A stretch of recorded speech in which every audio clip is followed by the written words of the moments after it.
Halo semuanya, selamat datang di channel Biochan atau Biology Channel. Nah, ini adalah video ketiga. Di video ketiga ini aku mau menjelaskan tentang plantae. Ada yang bilang plantae, tapi yang benar kayak plantae gitu ya. Yang namanya plantae atau kingdom tumbuhan. Tumbuh-tumbuhan. Nah, singkat garis besar mengenai kingdom plantae yang kita pelajarin adalah ini sih pembagiannya. Di pojok kanan bawah ini, kingdom plantae itu dibagi menjadi dua golongan besar, yaitu Atracheophyta dan Tracheophyta. Atau Atracheophyta tumbuhan tidak berpembuluh dan tumbuhan berpembuluh.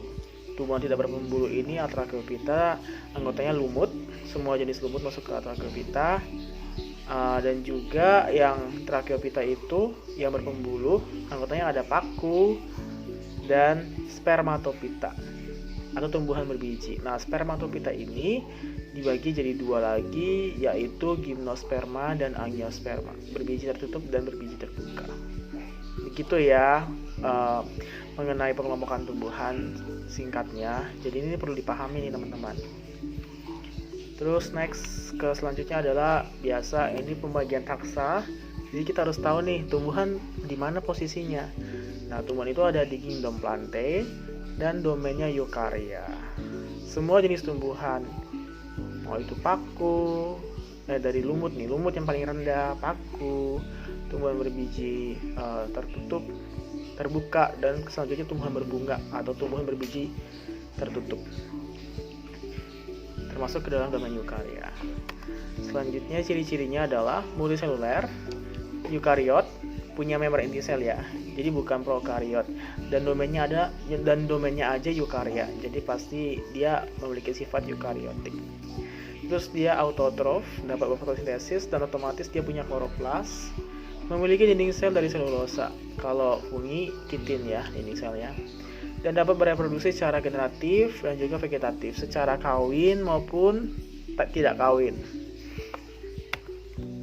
Ini pengelompokan tumbuhan yang tadi, ini garis besarnya ya.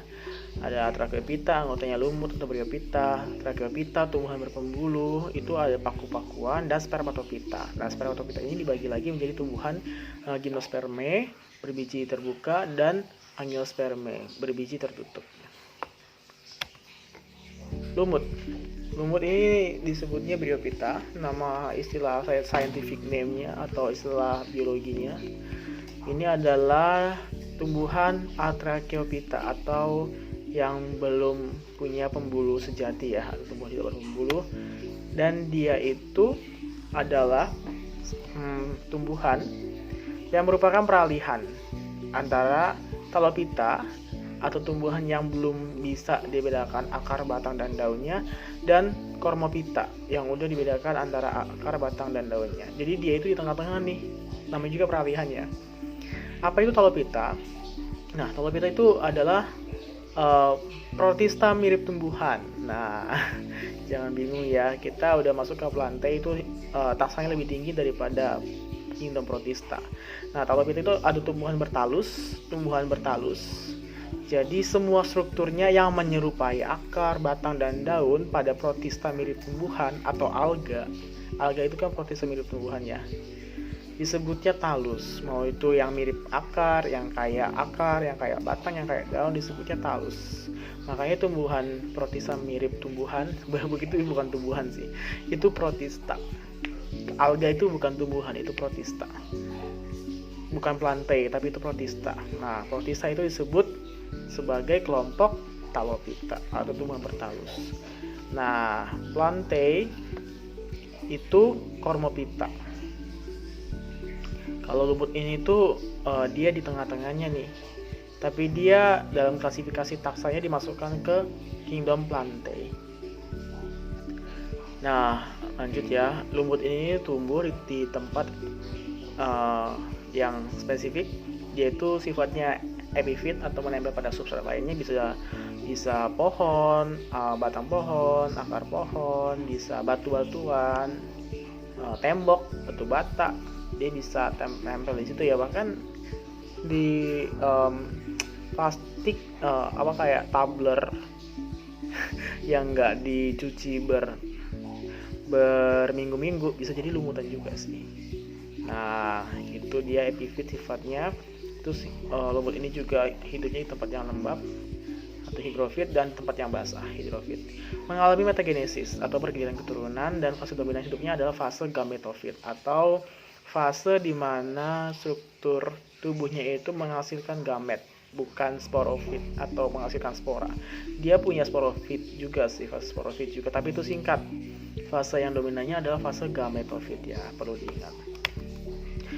Ciri-ciri biopita, strukturnya memiliki akar, batang, dan daun yang semu. Akarnya itu disebut rizoid, melekat untuk menyerap unsur hara. Nah, dia Atragopita yang tadi disebutkan, daunnya kecil, sempit, dan panjang, tidak bertulangan daun, kloroplas berisi klorofil, ini otomatis. Pada permukaan luar tubuh terdapat lapisan lilin untuk menahan masuknya air.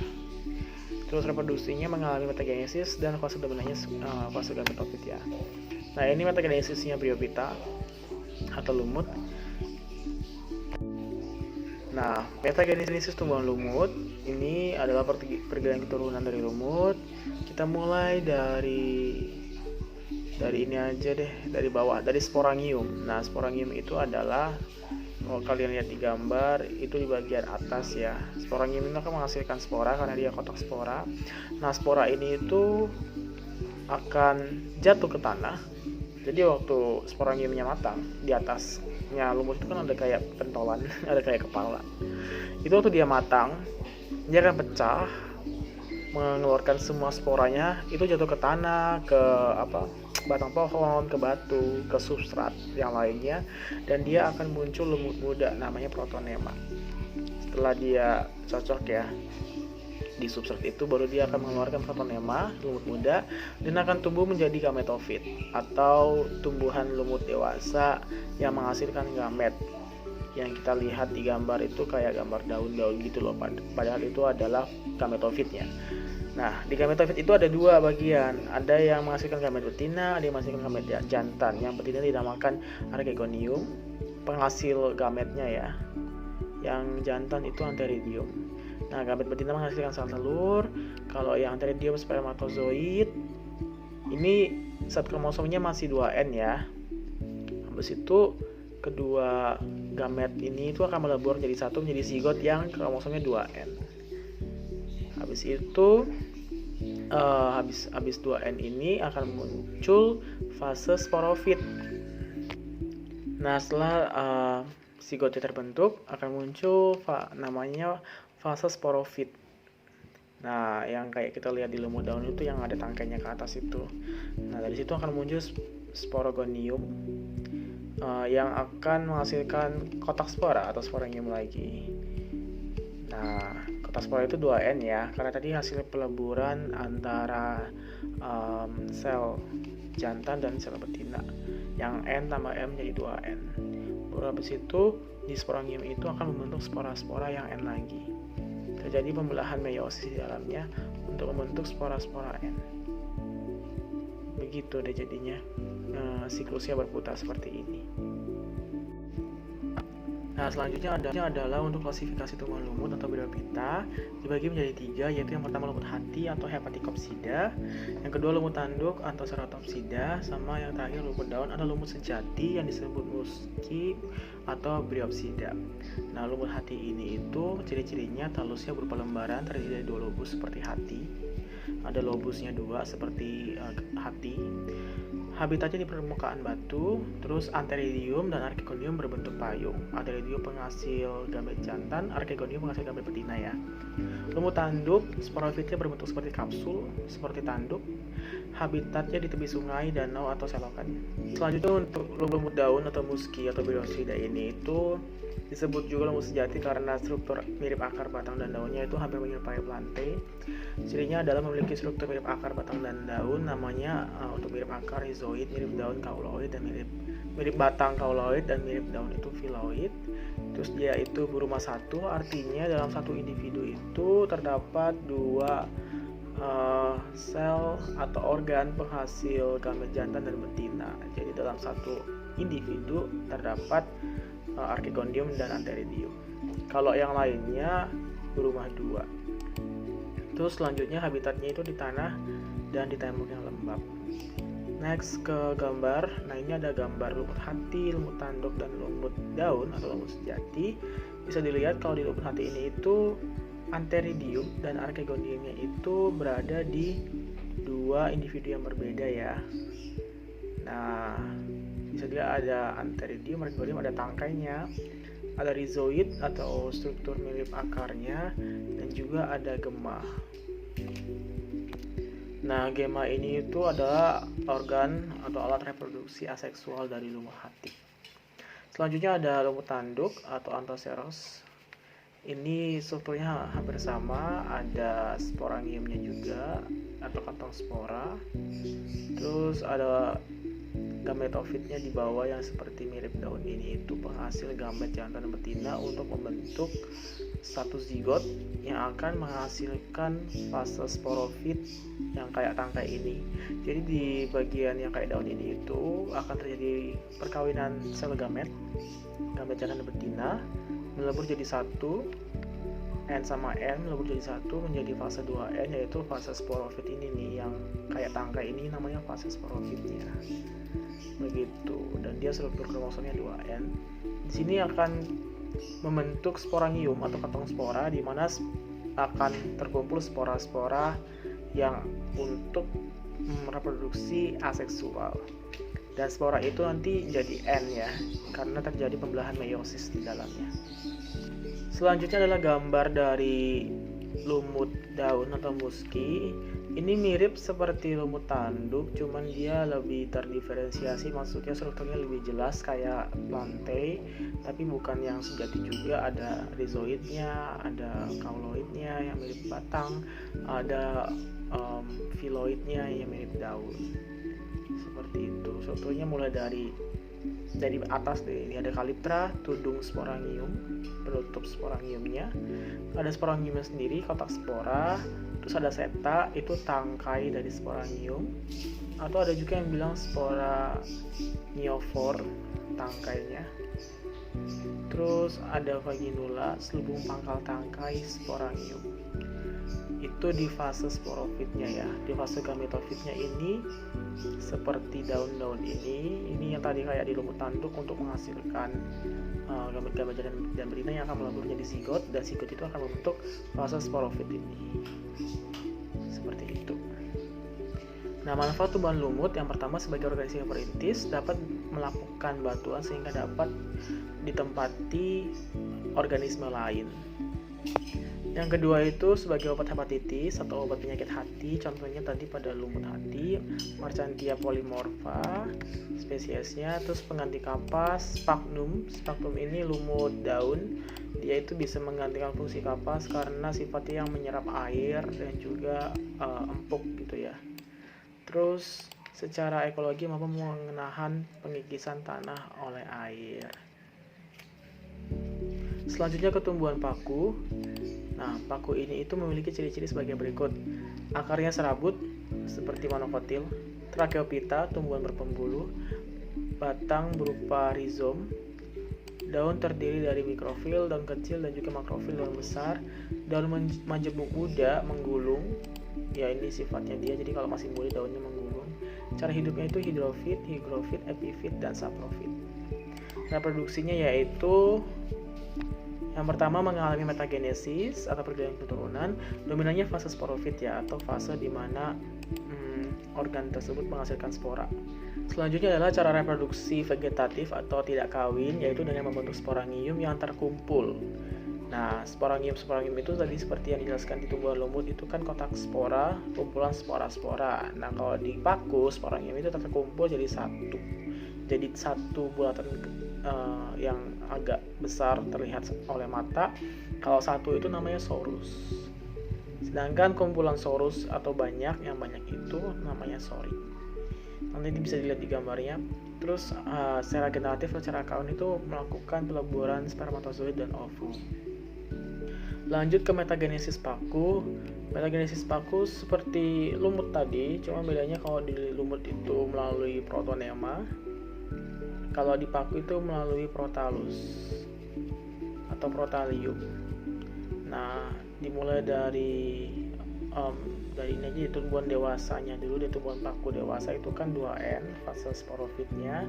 Kalau dia udah gede kan dia 2N, dia akan membentuk sporangium yang tadi dijelaskan.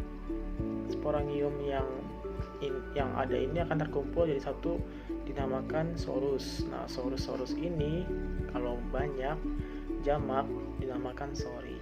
Sporangium ini tuh akan mengalami belah meiosis di dalamnya sehingga menghasilkan spora-spora yang N.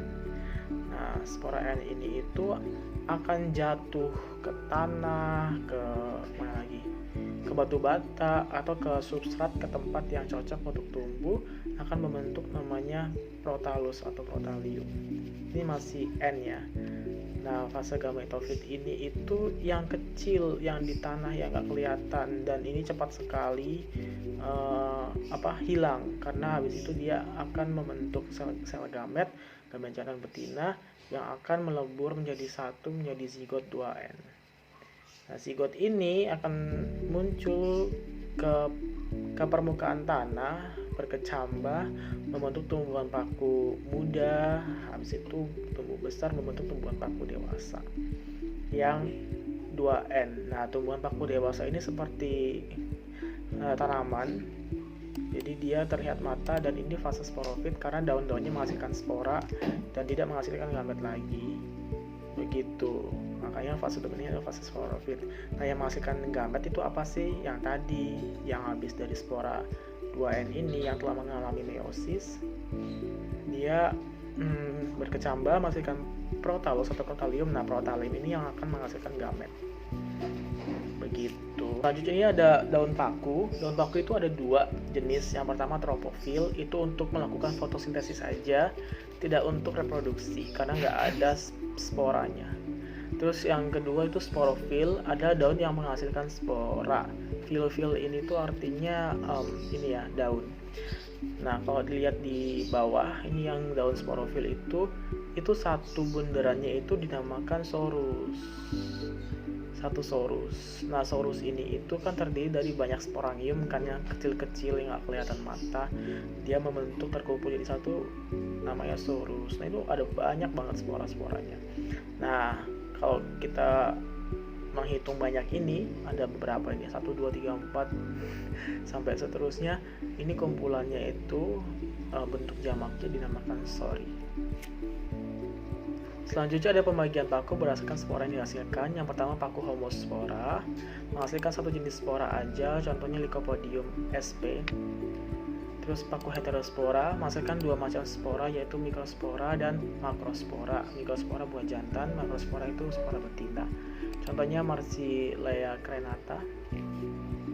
Selanjutnya adalah paku peralihan, menghasilkan spora yang memiliki bentuk dan ukuran yang sama, tetapi sebagian jantan dan sebagian betina. Contohnya Equisetum debil. Nah, ya jadi ukurannya sama, tapi masih tetap dibedakan mana jantan dan mana betinanya. Kalau yang homospora itu satu tumbuhan paku menghasilkan satu jenis spora aja, entah itu yang jantan atau yang betina. Kalau yang heterospora itu menghasilkan dua macam spora dan bisa dibedakan berdasarkan ukurannya. Kalau yang kecil atau mikrospora itu jantan, kalau yang besar itu makrospora itu betina. Klasifikasi tanaman paku atau tumbuhan paku ya, itu ada 4: paku purba, paku kawat, paku ekor kuda, dan paku sejati. Nah, kalau udah dibilang sejati ini kayak tadi lumut sejati, itu berarti dia yang paling maju dan paling mirip dengan tanaman dan dengan plantae, dengan tumbuhan. Nah, ini paku purba atau Psilopsida, ciri-cirinya adalah mikrofil, artinya daunnya kecil-kecil. Nah, yang kelihatan di sini kan batangnya ya, daunnya itu yang kayak tunas-tunas kecil itu yang nggak kelihatan, yang kecil banget, yang kelihatan sih tapi kecil banget itu daunnya. Kalau yang panjang-panjang ini batangnya. Terus dia paku homospora, artinya menghasilkan satu jenis spora aja, entah jantan entah betina. Terus ada sporangium di ujung cabang untuk menghasilkan spora ya, kotak spora itu. Mempunyai ranting dikotom, artinya percabangannya itu dua-dua. Percabangan rantingnya itu dari 1 ke 2, nanti masing-masing 2 ini, yang satu sama satunya itu membentuk 2 lagi, terus membentuk 2 lagi, begitu. Akar rhizoid ya semua paku akarnya kebanyakan rhizoid karena belum disebut akar sejati. Terus contohnya adalah Silotum sp. Selanjutnya adalah paku ekor kuda atau Equisetopida atau Spenopsida. Nah, paku ekor kuda ini itu memiliki percabangan batang yang khas, bentuk ulir atau lingkaran sehingga menyerupai ekor kuda. Tubuhnya di tempat berpasir, sporofitnya berdaun kecil dan berbentuk sisik, warnanya transparan dan tersusun melingkar pada batang. Batangnya berongga dan beruas-ruas, menghasilkan spora bentuk dan ukuran yang sama tapi jenisnya berbeda. Ya, berarti tadi ini termasuk ke peralihan ya. Spora bentuk dan ukurannya sama tapi jenisnya beda, yaitu jantan dan betina. Gametofitnya berukuran kecil dan mengandung klorofil. Pada zaman purba, tinggi Silotum itu bisa sampai 5 meter. Fotosintesis dilakukan oleh batang dan cabang-cabangnya karena pada daunnya sangat kecil dan pada spesiesnya daun nggak mengandung klorofil. Jadi yang mengandung klorofil itu kebanyakan di batang, maka dari itu fotosintesis ada di batang. Jaringan korteks yang luas mengandung saluran udara yang memanjang dari buku-buku. Selanjutnya adalah paku kawat atau Lycopsida. Cirinya adalah makrofil, daunnya besar ya, tidak bertangkai, heterospora, artinya menghasilkan dua jenis spora dengan ukuran yang berbeda, yaitu jantan ukurannya kecil, betina ukurannya besar. Spora tidak berflagel, dan sporangium dari paku kawat itu berupa strobilus. Ini yang kalau digambar kelihatan kayak tabung panjang yang warnanya agak putih ini di ujung batang. Nah, ini sporangiumnya atau kotak sporanya kayak strobilus, kayak ini bunga pinus, Strobilus pinus gitu. Selanjutnya adalah paku sejati atau Pterophyta. Nah, ini makrofil, artinya daunnya besar, bertangkai dan tulang daun serta bercabang-cabang. Sel-selnya, sel penyusunnya telah memperlihatkan diferensiasi, itu dapat dibedakan antara jaringan tiang, jaringan bunga karang, tulang daun serta stomata mulut daunnya. Jadi udah mirip kayak plantae ya.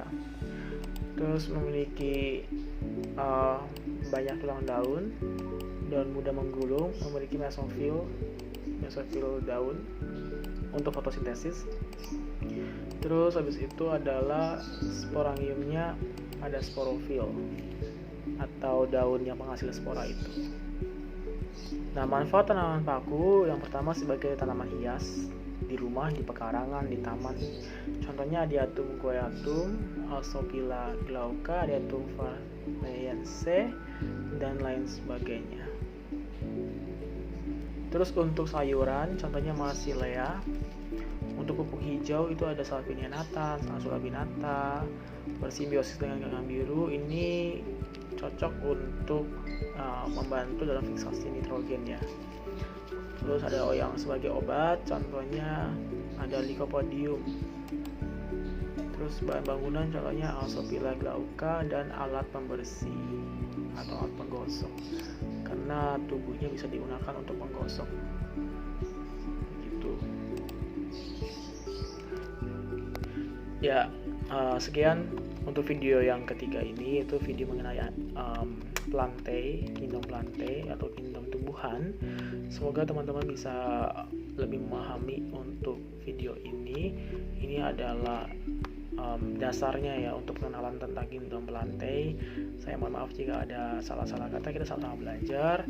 Kalau ada yang perlu ditanya, ada yang perlu dibenarkan, bisa taruh di kolom komentar. Jangan lupa untuk subscribe, like, and share ke teman-teman kamu yang pengen belajar biologi. Terima kasih, dadah.